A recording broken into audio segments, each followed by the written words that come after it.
రామచిలకలతో చెప్పి రాయించామే పత్రిక, రాజహంసలతో పంపి ఆహ్వానించాంగా.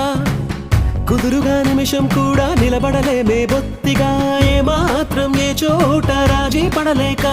చుట్టాలందరికీ ఆనందంతో కళ్ళు చెమర్చేలా, గిట్టని వాళ్ళైనా ఆశ్చర్యంతో కన్నులు వచ్చేలా. కలల్లోనైనా కన్నామా, కథలైనా విన్నామా, ఈ వైభోగం అపురూపం అనుకుంటానమ్మా.